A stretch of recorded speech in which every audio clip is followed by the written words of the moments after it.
सुनकर झटका लगेगा आपको, लेकिन ये जो मूवी है MIB मैन इन ब्लैक, ये मूवी पूरी तरह से फिक्शनल स्टोरी नहीं बल्कि कई सारे रियल एलियन और UFO इंसिडेंट्स पर बेस्ड है। तो क्या सच में एलियन हमारे बीच मौजूद है? कार क्रैश या फिर प्लेन क्रैश आपने बहुत सारे सुना या फिर देखा भी होगा, लेकिन कैसा लगेगा आपको अगर आपके आंखों के सामने एक UFO की क्रैश लैंडिंग होता है और अगर आपके सामने कुछ डेड बॉडीज पड़ा हो जिसको आपने पहले कभी नहीं देखा, यानी कि एलियन की डेड बॉडीज। ये कहानी है न्यू मैक्सिको की। वक्त था 1947, 7 जुलाई। रोजवेल रेगिस्तान में एक मिस्टर मैक ब्रेजेल को रोजवेल डेजर्ट में एक भारी सी बूमरैंग टाइप का प्लेन क्रैश होता हुआ दिखा। वैसे भी वो वक्त जस्ट वर्ल्ड वॉर 2 खत्म हुआ था।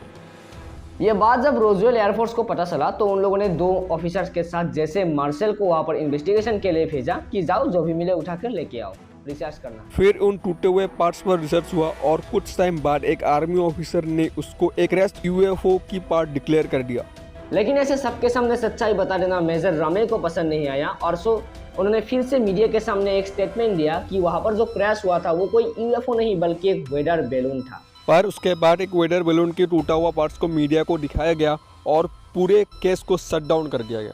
But this was not the end of the story, क्योंकि उसके कुछ ही टाइम बाद वहाँ पर काम करने वाले कई सारे डॉक्टर्स, नर्स और कई सारे वर्कर्स ने यह बताया कि न्यूज़ में सिर्फ वही लाया गया जो वहाँ की गवर्नमेंट और वहाँ के ऑफिसर्स चाहते थे, लेकिन सच तो कभी न्यूज़ में आया ही नहीं। उन लोगों ने बताया कि वहाँ पर कोई वेदर बैलून था ही नहीं, बल्कि वहाँ पर एक बूमरैंग शेप का फाइटर प्लेन था जो कि एक ऐसे मेटल से बना हुआ था जिसकी कोई भी केमिकल या फिर फिजिकल प्रॉपर्टी इस धरती की किसी भी नॉन मेटल के साथ मैच ही नहीं हो रहा था। मतलब कि वो मेटल इस धरती से था ही नहीं। कुछ ऐसा डिवाइस मिले जो बहुत ही एडवांस और हाईटेक था और टूटने के बाद भी कोई सिग्नल भेज रहा था। यही नहीं, अभी और सुनो, उस क्रैश में कई सारे डेड बॉडीज भी पाया गया था जो आखिर किस स्पेसिस का था ये किसी को समझ में नहीं आ रहा था। लेटर ऑन इन सभी बातों को दबा दिया गया और केस को बंद कर दिया गया। तो इतना तो कंफर्म था कि उस क्रैश में जो मिला था वो कोई वेदर बैलून बिल्कुल भी नहीं था। तो क्या था वो? क्या कोई एक्स्ट्रा टेरेस्ट्रियल बीइंग, क्या कोई इंटरडिमेंशनल बीइंग का डेड बॉडीज था? और क्या क्या मिला उस प्लेन क्रैश में?